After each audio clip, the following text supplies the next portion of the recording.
Welcome to 2 Minute Tuesdays. My name is Robert Jones. I work in security and compliance inside Microsoft UK. And for this session, I'm going to touch on session controls inside cloud application security. In particular, to one of the questions we often get asked as an organization, which is how do we protect teams based on web access to the portal. We have other controls that protects teams inside the modern client, certainly DLP based controls, but in this scenario, how do we protect teams through web access, especially on unmanaged and uncontrolled devices? The way we do that today is through session controls using our CAS-B service. And I'm going to demonstrate that. I've got Office 365 up and running here. When I connect to Teams for the first time in this web application, I'm going to get told that my session is going to be monitored by Cloud Application Security. So this gives me informative information to tell me that my session to Teams is being monitored in this scenario. And if I go into the Teams application itself, I can then continue to use Teams, make relevant calls, do relevant chats as you'd expect inside the web application. However, in this scenario, there are controls that have been added to the Teams web portal using session controls through Cloud Application Security, and I'll show you some of those controls in a second. As you can see, I'm connected to a channel here, and the first control I'm going to show you is disabling downloading of content. So as I move into the file section for this particular team site, I'm going to start co-authoring on a document. So I'll just use this document as an example here. And as you'd expect, that document comes up and it allows me then to modify, co-author and edit that document. However, through session controls, I can disable things like cutting and pasting. I can disable printing on these controls. And I can also disable downloading of that content. So I just add to this document.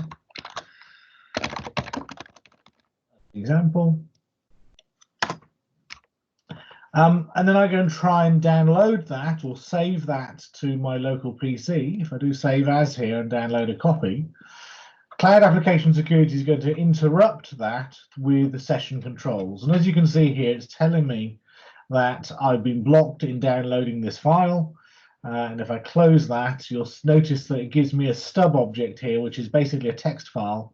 And inside that text file, if I open it, it informs me why I've been blocked downloading that file.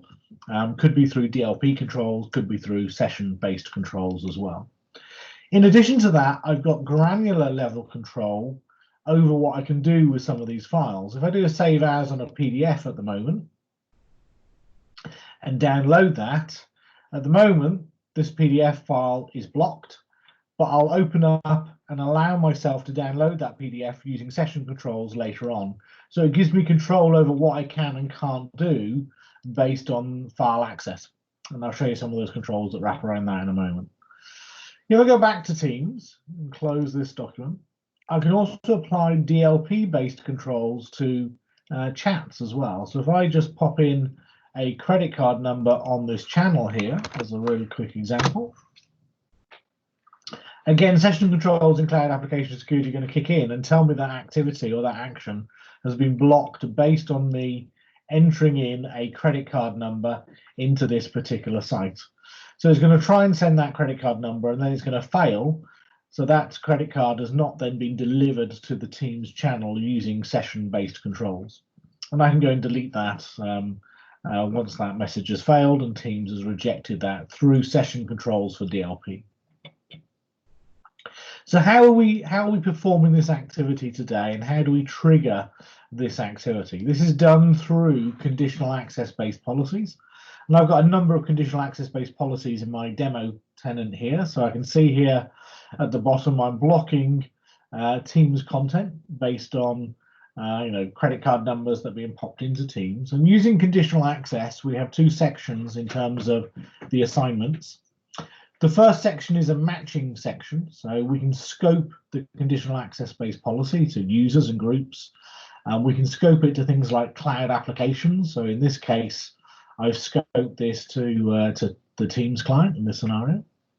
I can also add conditions inside here as well. So I may want to say things like, if you're on a managed device, then you've got full access to do cutting and pasting and print screening and sending and downloading your content. Or if I'm on an unmanaged device, then I want to block that capability or block that action. So we can do conditions based on that as well. And then right at the bottom, we have got access control. So we can grant access to that app based on the conditions that have been matched at the top here. In my simple example, what I'm basically saying is that for this particular user on this particular application, I'm going to open up session-based controls for that application. And the session controls and policies I've defined as a custom policy inside Cloud Application Security. So that's how I'm triggering off conditional access using those session controls for Cloud Application Security. So inside Cloud App Security, I can see I've got a number of alerts that have come up here. One of these alerts is around blocking downloads based on real-time protection. So that's the one that you just saw a moment ago. And if I drill into that alert,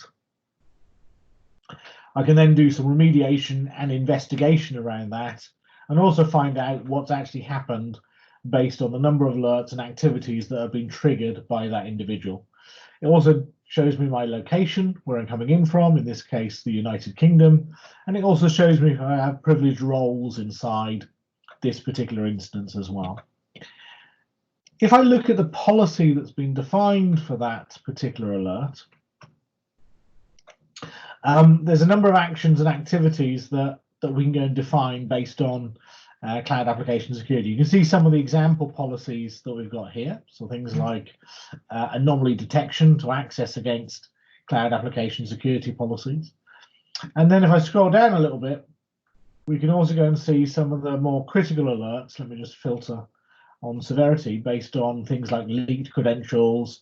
I'm also scanning for text in PII text inside text files inside here. And I can also go and filter around DLP-based controls inside here as well. So I've got a policy that I defined a little bit earlier on around blocking downloads based on real-time content inspection. And I'm also blocking the thick client Teams app based on those conditions for this particular user as well. So I'm forcing them to go via the web-based application where I can apply these additional base controls. If I drill into one of these particular policies, this is the policy that's preventing download inside Cloud Application Security. And I've defined this policy to be quite granular. So I'm targeting it at non-compliant based devices and non-domain joined based devices. And I'm looking for particular extensions. So in this case, PDF, ODT, zip file extensions. But I can also do it for all file types as well if I choose to do so. Right at the bottom, I'm targeting a particular activity or an action based on that. And this particular action, I'm saying notify the individual so they'll get an email based on the activity that they performed. And I'm actually blocking the download of those files based on the policy that's been defined. I can customize the text messages that get sent to the user, but I also have the option inside here using integration with Azure Information Protection to go and protect that file type rather than blocking it as well. So I can apply sensitivity and classification labels and encryption to that piece of content should I choose to do so based on integration with Azure Information Protection at that point in time.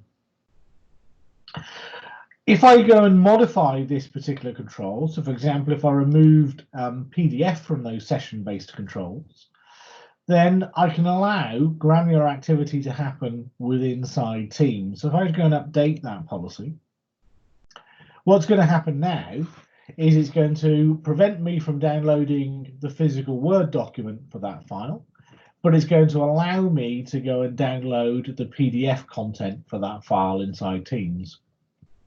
And as you can see here, the earlier message that we tried to send has now failed. I can get rid of that particular message. If I go back into one of those files that I was just authoring a little bit earlier on, so this is the document file that we had up. And once again, I'll try and download that particular file via Teams. And if I try and the docx version of that file, I'll get prevented just as we saw a little bit earlier on. So if I go and do save as,